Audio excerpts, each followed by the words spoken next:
Maria, eu vou começar te apresentando aqui para as pessoas do nosso canal. Psicanalista, pesquisadora no Diversitas, Núcleo de Estudos das Diversidades, Intolerâncias e Conflitos, da Faculdade de Filosofia, Letras e Ciências Humanas da USP, e professora da FAAP nas áreas de psicanálise, cinema, literatura e comunicação. O Contardo Caligares, com quem ela escreveu um livro chamado Coisa de Menina, desconfia que os anos mais importantes da formação da Maria tenham sido os que passou na França, onde fez mestrado na Universidade de Paris 8. Também a Maria posta há tempos uma série fascinante de vídeos sobre a modernidade no canal da Casa do Saber no YouTube. Maria, seja muito bem-vinda ao canal Inconsciente Coletivo. Obrigada. Você sabe que eu pensei de te procurar, na verdade eu pensei em aproveitar a data do Dia dos Namorados para a gente falar um pouco aqui no canal, para a gente falar de amor ao invés de ódio. Você sabe que, coincidentemente, eu também devo fazer um pequeno curso, um pocket curso de uma aula sobre amor nos tempos de pandemia, né? Olha, o título que a gente deu, depois de alguma discussão, foi Amor à Distância. Mas eu acho que eu começaria por uma divisão que seria justamente como é o amor à distância e como é o amor na hiperproximidade, que são figuras que parecem opostas, mas que agora estão se esbarrando, né? Então, agora a gente tem que conviver pertinho, né? De quem a gente ama ou de quem a gente odeia, que quase sempre dá umas escorregadas, né? Nos dois lados da moeda, porque amar é poder odiar. Isso, então é por aí, é para falar justamente dessa corda bamba, dessa linha muito tênue, né? E como o amor e ódio ele junta com o muito próximo, muito íntimo e a ideia da distância. Então é essa, vamos dizer, esse é o quarteto lógico do curso, né? Da reflexão. O amor é o oposto do ódio? E aí não é, né? Aí já acho que já é um bom começo para a conversa, porque tem vamos dizer, se a gente for pensar em linha, a gente pode raciocinar em termos de linha, por exemplo, direita e esquerda, amor e ódio. Eu não gosto do raciocínio de linha. Eu acho que a gente está um pouco mais avançado do que isso em termos de pensamento e a gente pode ir num poliedro. A gente pode ir numa figura, no mínimo 3D, não regular, e que ela tem faces diferentes e, mais que isso, que ela se movimenta. Então, não é nem 3D, é uma figura 4D. É uma estrutura tal que vai se mesclando de engrenagens com o passar do tempo. Então, uma das correntes do amor tem a ver com ódio, sim, no sentido de que, se a gente for voltar em Eros e Thanatos, né, que você conversa com vários analistas, ou, enfim, a pessoal das humanidades já está próximo do Freud o suficiente para lembrar que a pulsão de vida agrega, Eros junta, gruda, conecta, e Thanatos separa, faz disjunção, faz uma agressividade que muitas vezes tem a ver com separação. Então, o ódio também é separação. A parte mais interessante de poder odiar é você poder, né? O bebê, ele precisa falar, isso não sou eu, isso é você. Então, a agressividade primária, ela tem a ver com essa separação. Para quê? Como ferramenta para moldar o que eu sou. Então, é interessante você até passar, quando muito bebê, quando criança maior, na clássica adolescência, em que é mais evidente isso, você poder odiar para se separar. Você dizer o ódio como uma frase, um afeto que vai modular uma frase que é: eu não sou isso, e eu não desejo ser isso. O meu ideal é outra coisa, o meu ideal não tem a ver com isso. Então, num primeiro momento, ele é uma ferramenta de desenho de si. O problema é quando ele vai ficando mais grandinho, esse ódio, ele vai sendo usado só a serviço de uma pulsão destrutiva pura. Então, é o ódio que destrói o outro, que destrói o objeto, é um gozo puro de destruição. Aí você se perdeu, aí você não sabe mais quem é você. Aí você só precisa inventar um outro a serviço da sua pulsão destrutiva para você dizer: você é judeu, você é comunista, você é a causa de todo o mal, eu preciso te eliminar. E vou desenhar projetos, trânsitos de dinheiro, cargos, MP, né, que está na moda agora, caneta. Então, agora eu vou nomear este reitor deste lugar para varrer o sistema de. Então, isso é uma maneira de você dizer: não, eu estou no lugar que é do bem, você está no lugar que é do mal, a partir de uma etiqueta simbólico, imaginária qualquer. Aí já não é mais aquele primeiro ódio interessante da separação, que é uma operação incrível, subjetivamente falando, até no amor, até nos melhores casamentos. Essa é a arte.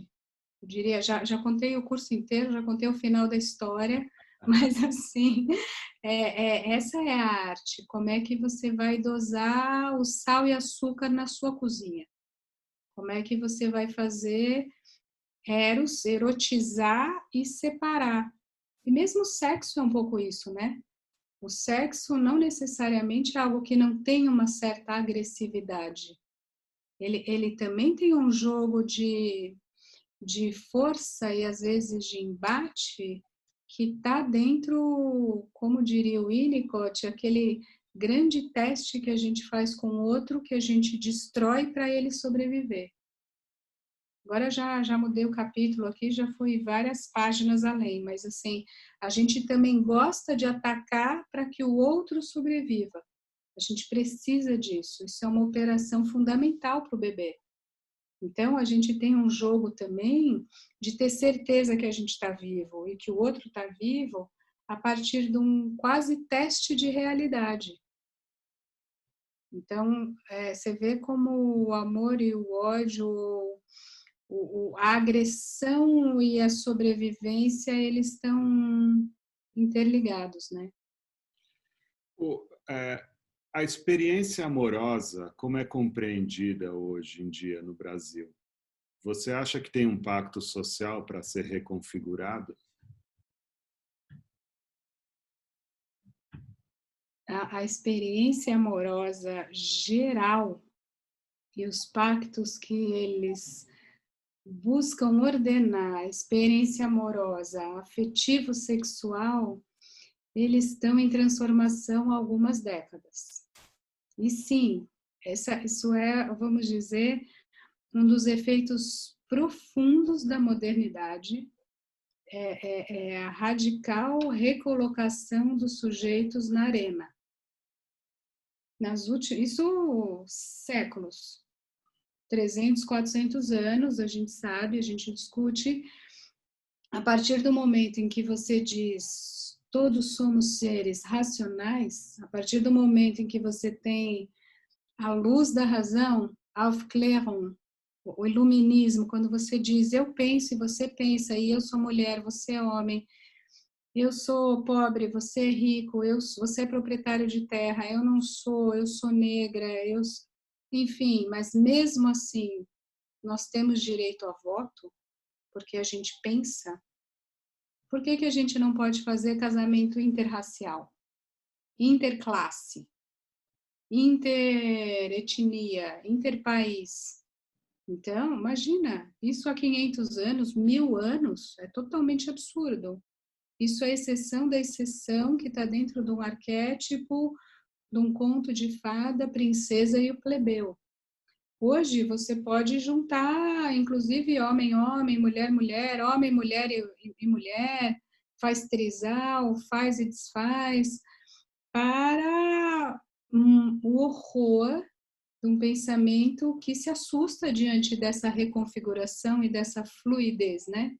Como diria o nosso querido Bauman. A gente não consegue suportar a ideia de que os lugares eles estão não fixos, em mutação contínua, e mesmo que a gente mude, a gente ainda pode desmudar. Então, como assim? Você era casado, tinha 2 filhos, um casal de filhos, menino e menina, você separou e virou gay? E como assim? Aí você ficou 10 anos com o seu marido, eu estava começando a me habituar com isso, você agora se apaixonou por uma mulher e 10 anos mais velha que você? Como assim? Você está complicando muito a minha cabeça. Como é que você pode ter... Então, sem dúvida, acho que estão acontecendo 2 movimentos. Um é uma fluidificação radical de todos os pactos de amor, e o que implica também uma variação no tempo, porque mais do que modificar, você pode ficar pouco. Então, não é que você tem formas plurais e seja infinito enquanto dure, não. As próprias formas são instáveis, podem ser todas, podem durar pouco, e isso é muito angustiante, porque você não sabe bem o que desejar, como se portar, qual a etiqueta, o que acontece em você, quais seus próprios desejos.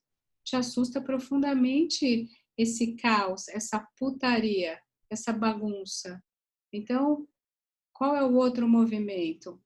É, vamos chamar assim, a contra-reforma, como a gente já viu historicamente, né? Se a gente tenta romper uma estrutura milenar da igreja e faz a reforma, claro, tem a contra-reforma e tem a Inquisição. E dói muito mais que tenha hereges no momento em que você está vendo que está perdendo a hegemonia de uma forma de pensar.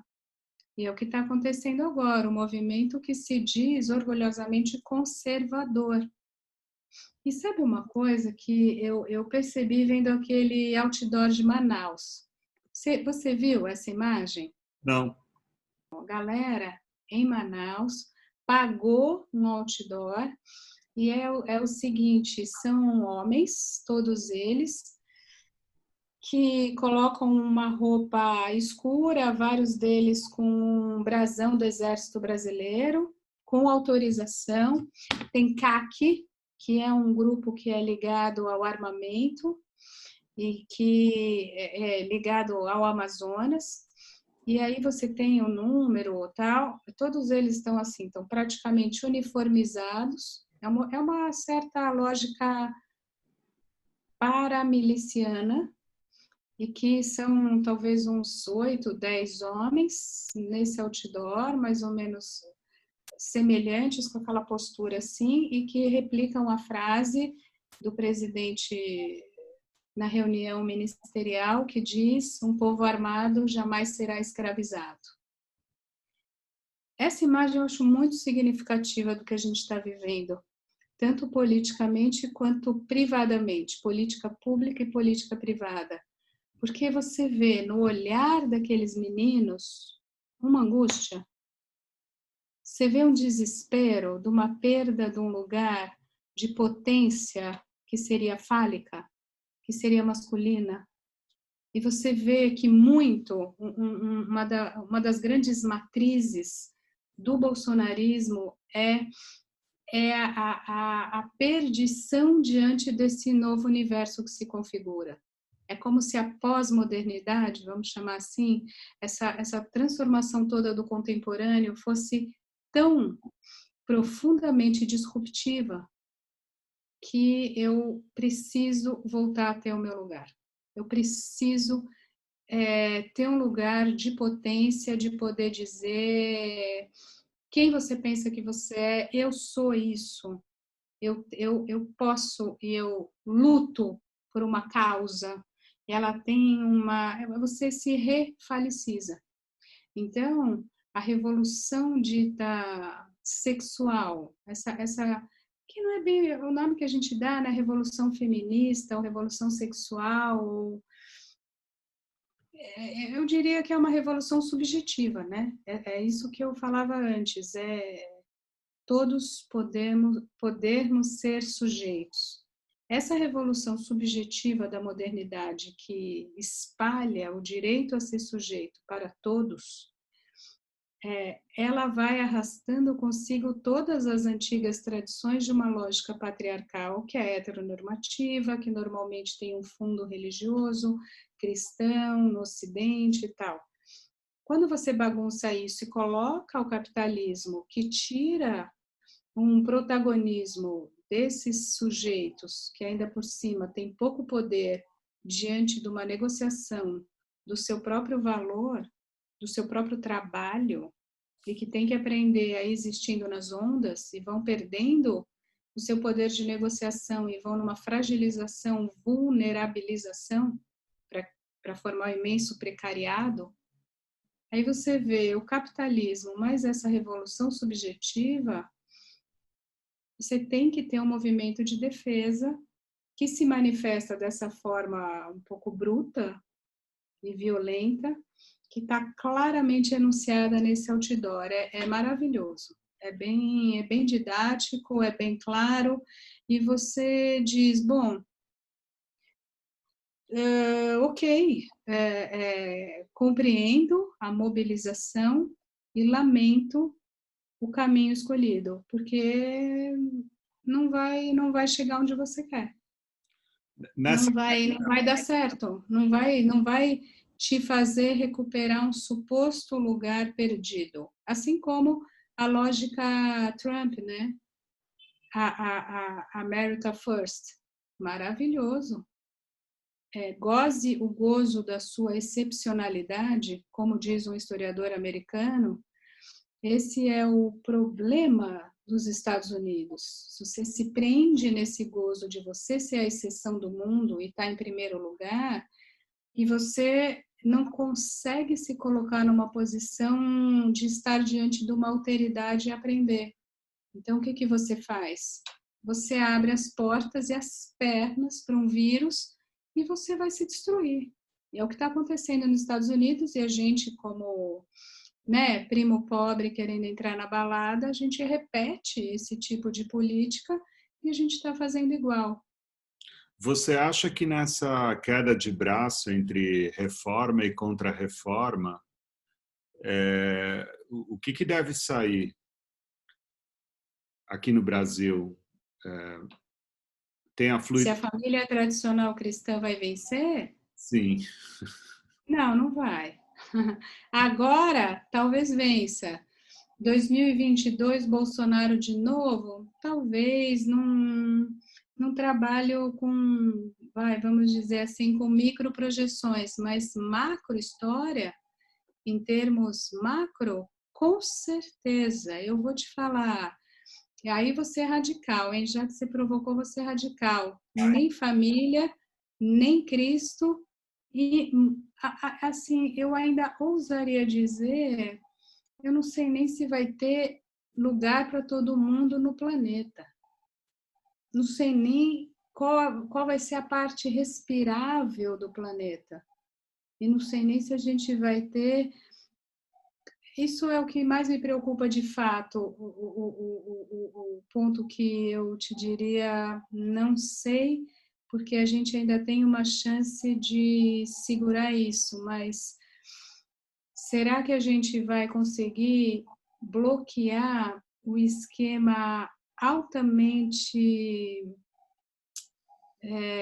destrutivo de uma certa lógica cancerígena, que é a lógica da replicação em metástase? Então, a gente está num sistema, é como se a tal locomotiva capitalista ela tivesse realmente funcionando. Então, a gente consegue barrar os processos de concentração.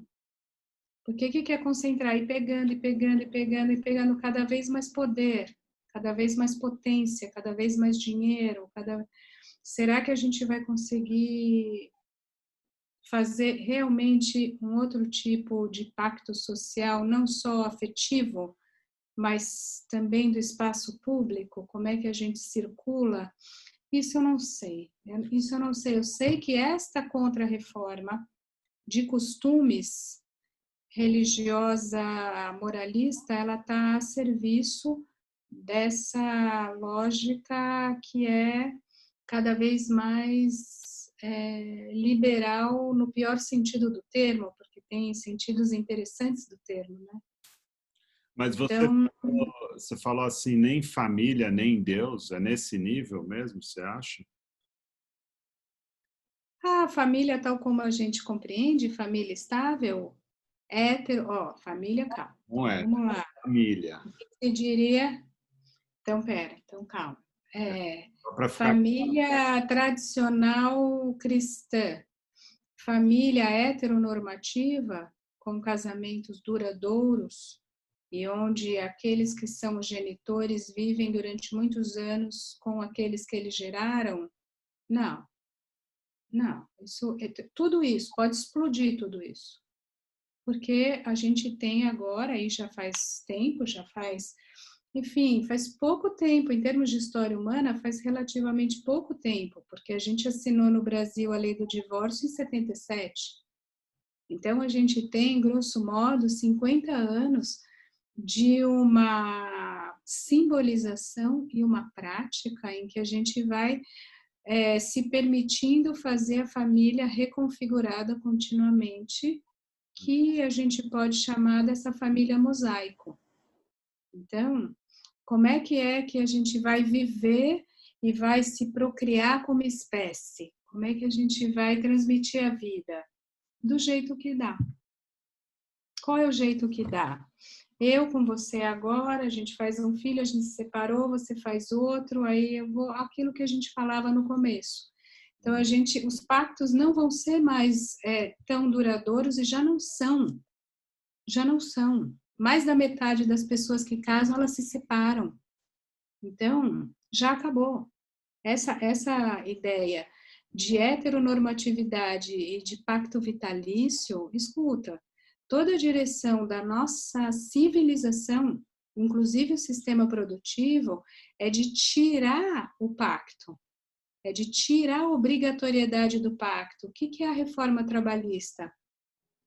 O que é você querer mexer no Estado e no emprego público? E no concurso público? É você dizer, olha, eu estou com você enquanto é bom, que seja infinito enquanto dure. Eu não preciso te dar garantia, eu não preciso ficar com você para sempre. Por que eu deveria ficar com você muito tempo? Eu quero esse job. Vamos freelar. Você sabe? O jornalismo, escuta, é uma das carreiras onde isso é mais evidente, onde se discute isso, se sente isso, se pergunta da validade eventual de um diploma, de um número. Então, quem que vamos ser nós próprios nos pactos futuros? Um sujeito, é a lógica de uma individualidade que vai ela mesma se empreendendo assim. Essa é a ideologia pós-moderna. Essa é uma parte. A outra parte que você colocou, Deus, a religião, olha, como narrativa vai durar, vai vingar? Eu acho que pode vingar e está acontecendo. E é uma defesa muito grande a qualquer balançar dessas estruturas que nos apoiam e nos dão alguma segurança metafísica e imaginária. Só que, ao mesmo tempo, o curioso é que a gente, quando opera sob uma lógica de um sujeito de direito, e que ele pode pensar pela sua cabeça, você prescinde daquele que o apoiaria, que seria um Deus, um pai, um imago de uma figura paterna, de autoridade, de poder. Você questiona isso. O que a gente está questionando é uma lógica de verticalização e um apoio. Então, nesse sentido, não vai se sustentar logicamente, epistemicamente, a ideia do pai, do professor, do sacerdote, do Deus, do líder.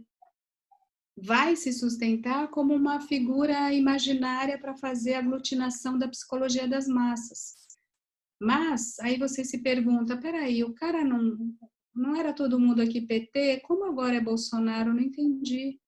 Peraí, a periferia paulistana, mas não era PT, não era Haddad? Como é que foi para Dória, primeiro turno?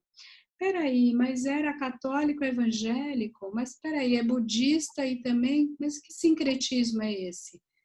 Justamente, você vai girando o objeto fetichizado, que seria o modelo identificatório, que é aquele objeto que drena a sua libido. Pode ser qualquer um, pode ser qualquer um. Então, tudo bem, a gente pode repensar os termos e dizer, não é que a família explode, não. A configuração é fluida. Se você aceitar no termo família qualquer configuração, esse termo é muito plástico. Então vamos, a família mosaico, porque assim, ninguém inventou outra forma de reproduzir a vida sem seus mais velhos cuidarem dos mais novos. Não tem segredo, isso é o limite real. E assim, a gente vai conseguir abrir mão do desejo de buscar uma origem e buscar um conforto num lugar imaginário de uma transcendência, um Deus transcendental, a luz divina, qualquer coisa? Não sei, não sei, mas a gente vai viver a partir dessa certeza e dizendo quais são as palavras, as vestes e as normas deste Deus transcendental. Eu diria que cada vez mais o Estado moderno ele vai se separar disso. Ele vai, agora é vírus. Agora eu quero entender no microscópio como é que esse bichinho enigmático, não é nem um bichinho, né? Como é que esse código genético protegido por uma cápsula coroada, como é que esse bichinho se replica? É isso que eu quero entender. Eu tô aqui, ó, tô aterrado, eu tô no objeto, eu tô no objeto. Então, é assim, o que que os deuses pensam disso? Se isso é castigo para nós? Se isso está escrito no versículo tal que as pestes invadirão? Tudo bem, mas agora eu vou colocar bilhões de dólares não para você ler a Torá. Eu vou colocar bilhões de dólares para você me dizer como é que isso daqui se replica, qual é a vacina. Israel tem um dos melhores sistemas de rastreamento. Coreia do Sul, China, é assim, é rastreamento. É agora já, é no celular. Eu quero saber como é que eu vou medir a temperatura da pessoa. Eu vou ter câmeras que podem medir a temperatura à distância. É câmera, é temperatura, é história, é GPS embutido no celular, mesmo desligado. Tudo bem que pode ter todos os seres que você quiser, nos lugares que você quiser, não estou discutindo. Agora, para fazer uma startup, para girar bilhões na bolsa, não é isso que manda. O que manda é quem tem a vacina. Eu acho, você sabe que eu já gostei muito da entrevista e por si só, eu acho que até aí já para mim já rodava a entrevista e Já deu, já tá bom. uma coisa curiosa. Ontem eu peguei e revisitei o Fragmentos do Discurso Amoroso do Roland Barthes, Parte. me Uhum. preparando para a entrevista com você. Eu estava pensando em Qual conexão você fez? Tá, pelo amor. Pelo pelo, amor. pelo amor. Hum. E quando ele fala que o foco do amor não é aquele que é amado, mas aquele que ama. O amor não é despertado por aquele que o recebe, mas nasce na fonte. Tem um jogo de imagens aí, né?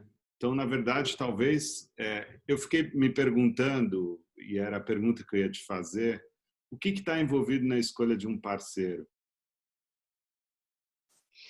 Ó, tá envolvido o outro. Tá envolvido esse espelho. Mas você usou a palavra espelho, você sabe que isso é caro para a gente, né?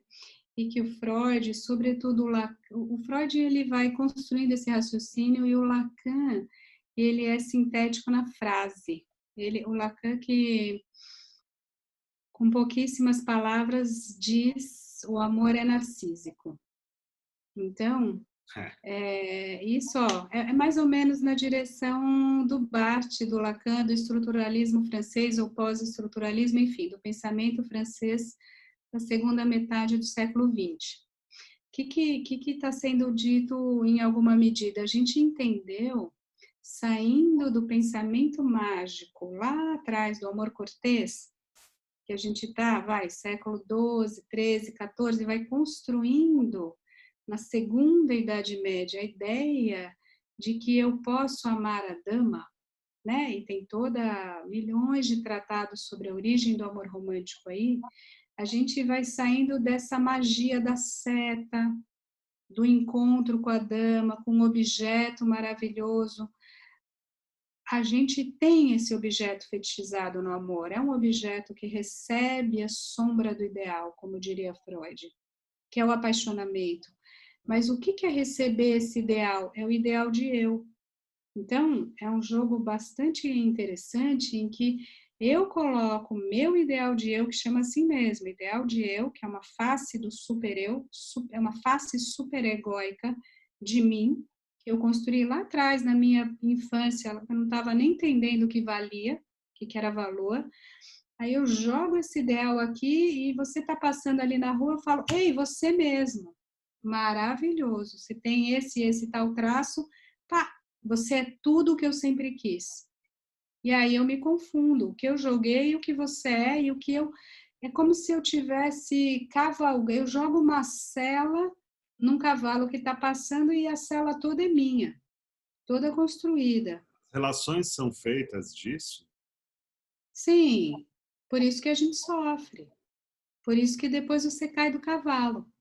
Por isso que eu estou usando essa imagem, porque aí você fala: meu Deus, eu não acredito, você era tão forte, tão potente, me convidou para jantar, pagou o jantar, você tinha uma carreira promissora, você era brilhante, 3 anos depois, olha aqui, endividado na lama do desemprego, chorando pelos cantos, deprimido, meu Deus, homem realmente é fraco, ou Ô, tá Maria, rindo, hein, Morris? Nem vou. tá Você incrível. tá ouvindo?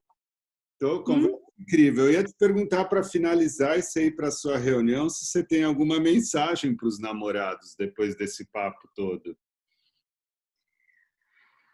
Olha, ixi, agora você me pegou. Mas eu diria, ainda assim, para além de todas as camadas delirantes e às vezes deliciosamente fantasiosas que a gente joga ou que a gente recebe do outro, ainda assim, embarque na ideia de construir um laço com o outro. A vida, ela é muito curta e estruturalmente muito só. É muito interessante você encontrar outros humanos com os quais você possa conversar. De corpo, de pele, de fluido, de tudo. É muito bom fazer uma troca possível dentro do mais próximo nível com o real. Acho que é isso que eu diria. Acredite. Vamos terminar bem. Vamos terminar num brinde ao amor. Eu faria isso, um brinde ao amor possível. Um brinde ao amor possível.